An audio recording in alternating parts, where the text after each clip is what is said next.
1 win in 8 is disgusting, says Max. What do our fellow Canaries think? Is it the lack of depth in the squad? Is it the manager? Or is it even Jack Wilshere, which some people are starting to complain about? We're asking Jacob and Matty that. And also on this episode this week, we're looking at refereeing standards. And is it time for the VAR conversation? And because of all the news from America this week, it's a timely ask of which has been the best North or South American import for Norwich City. Welcome to Where Canaries Walk. If you have just described us, you may have watched the Pink and other fantastic Norwich channels, drop us a subscribe. We're very grateful for you for finding us and giving us a watch for 10 minutes as we review every single Norwich game this season. Right then, well, we talked about the home form and it being a year and celebrating that last week. Jacob, in some way, is it glad just to kind of get that? No, not really. Continue as long as we can. Have a record, and just about that. Yeah. You just about made it over the year, didn't you? 5th of November was so yeah. Well done. Matty, did Bristol City deserve that? Yeah, you can't. I don't think you can argue too much otherwise, really. I'm not too, as Jacob said, it would have been nice to keep the record going. I'm not too concerned that it's gone. I think the manner of the way that the game was lost in the previous game at Sheffield Wednesday, it's understandable given the injuries. So I'm not overly concerned, and Bristol City definitely deserve the win, but I think long term we'll be okay. Okay. There's a danger of an overreaction here, and we are not a podcast that is going to overreact, and certainly not going to calling for JHT's head, which we've seen starting to appear in some channels. But Jacob, is what we've learned about Norwich in the last week or so, or certainly the last 3 weeks, that the depth of your squad is nowhere near championship challenging quality ready? Yeah, we need good replacements in for players who are injured. For example, in the striker position and in the midfield position, we've got Ashley Barnes and Liam Gibbs, which is just not good enough for this level. They've been injured for some time and they're probably not going to get back to optimum training levels and whatnot. So, yeah, we do need more replacements. Like Marcondes, that was pretty good to get him in, but apart from that, we need more. And we've said about the goalkeeper before, Matty, but we'll say it again. He's just not good enough, is he? No, frankly speaking, he's not.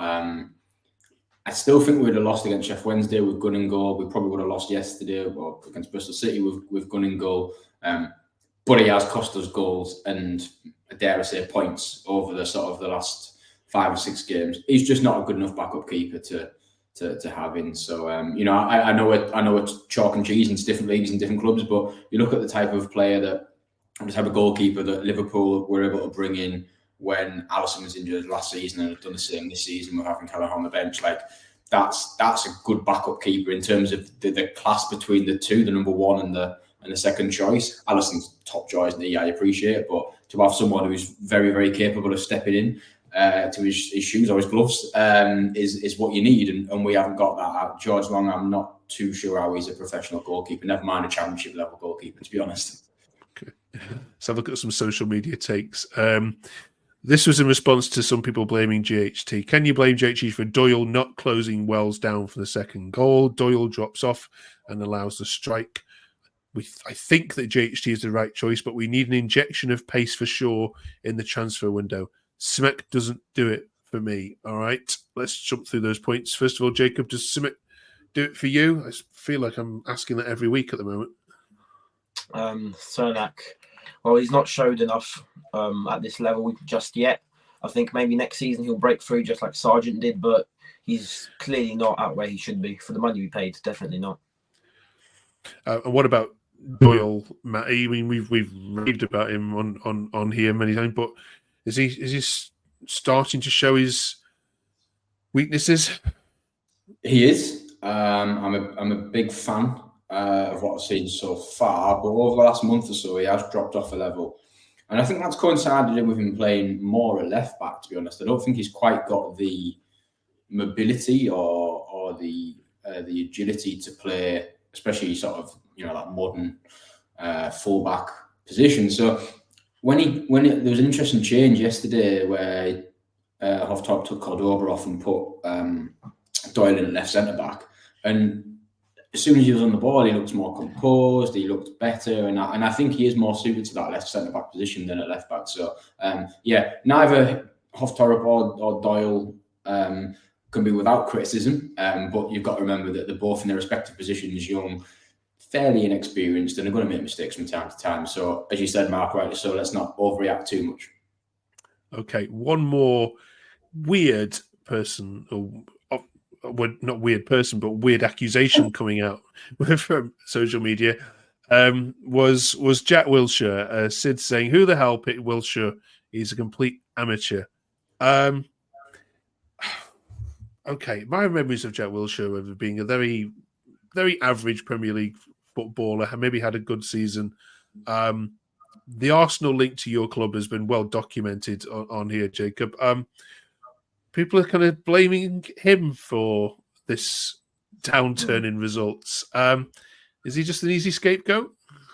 I don't know why they do it, really. He's only just come in here not long ago, so we can't blame him just yet. I think give him a season, but it's the injuries. We're going to keep saying it. It's the injuries that are making us not play very well. So, yeah, taking it out on Jack Wilshere is just strange. Matty, can you explain where this is coming from? People are linking his arrival to your downturn in results.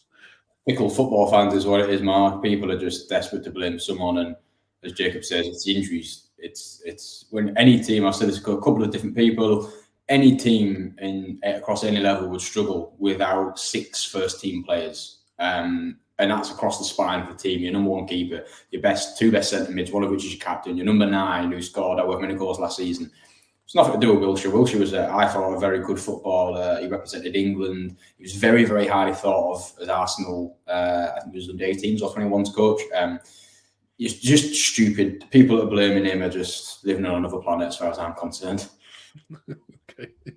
All right, that puts that one to bed then. All right, we'll move on from Bristol City. We'll look ahead to next week's episode. We've got the international break coming up next, but I wanted to get your thoughts on refereeing decisions, simply because there's been so many in this last month.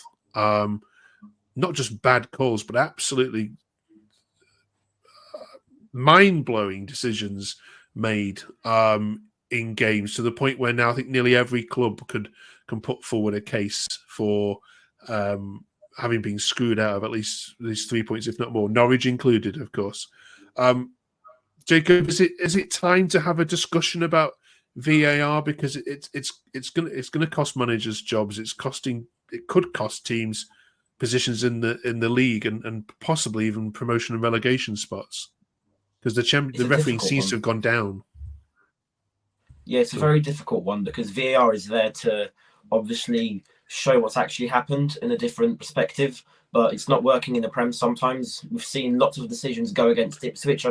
Not something I really say, but they should have had things go their way this season. And then again, in the Championship, it's either too soft or it's too, I don't know how to say it. It's just uncalled for with these decisions. Like at Derby, I don't know how that's been given. And then again, at Bristol game, there was a lot of fouls happening. So he just had to blow the whistle, but it's strange, really, these decisions. Matty, is the refereeing getting worse? I think the standard of Championship refereeing, few Middlesbrough fans, friends who are Middlesbrough fans, mentioned it when we were in the Premier League, and they would whinge about the quality of the officiating in the Championship. I have noticed that over the past sort of 3-5 years, it is poorer. I don't know if that's the pace of the game is quicker and officials are struggling to keep up with it. I'm not sure what it is. So that's a concern for sure, but I quite like not having VAR in the Championship, because when you score, you have a quick glance over to the line, or is the flag up? Yes, no, celebrate. Whereas, I don't know. I mean, I watched the Villa versus Liverpool game at Anfield. I wasn't at Anfield. I watched it at Anfield the other night, and there's no doubt in my mind that Aston Villa should have had a penalty for the shirt pull and from the free kick, and like the refs missed it, the Lano's missed it, and then someone from VAR's looked at it and gone, "No, it's not a penalty." And I'm like, "How the hell is that not a penalty?" So I think the thing with VAR is, like, eventually it probably will be pretty seamless, but these first few seasons, I think it's still not quite. It gets it right most of the time. Don't get me wrong. Tight offsides. Saw in the Chelsea Arsenal game this weekend that there was a correctly given offside for the goal that Havertz scored, but I just enjoy football without it, to be honest, Mark. I prefer it without it. Okay, that's good shout. Okay, lastly this week then, we've been talking about America, given the big election, so it's only right that we were asking, of course, this week, who's been the biggest American influence, either North American or South American, on Norwich City. There's a few obvious answers here. We've got ChatGPTs as well. Let's see if they match up with your intelligence versus artificial intelligence. Open question this. Give us the top 3 American influences on Norwich City. Top 3. Gabriel Sara. Sorry, Jacob, missed that. Gabriel Sara. Yeah. It's a good one. I think I would, if I had to submit one from North and one from South, I'd have to go on a similar theme of recent players, which would be Josh Sargent and Buendia. Buendia was, for me, as soon as the question comes up for me, he's kind of in terms of impact, and I'd probably say longevity because he wasn't there for ages, but in terms of doing it a couple of seasons and the impact and the fact that the fans absolutely loved him, Buendia for me is the number one, North or South American for me. Absolutely, yeah. I mean, artificial intelligence is weird with this one because it gave the ones you've given, but it also said Dario Silva was the Uruguayan striker. He was linked with Norwich. It says actually, yeah, exactly. It says he was linked with Norwich, but never actually came. So there's artificial intelligence for you. Josh Sargent, of course, and yeah, absolutely spot on. Right, thank you very much, you two. Next week we're talking everything about the Baggies as Norwich head to the Hawthorns for their next away trip. So join us next week to review that, and also we're going to get these two for one last time to review the summer transfer window, because then we can talk about the January one. Join us next week. Thank you very much for watching, and we'll see you then.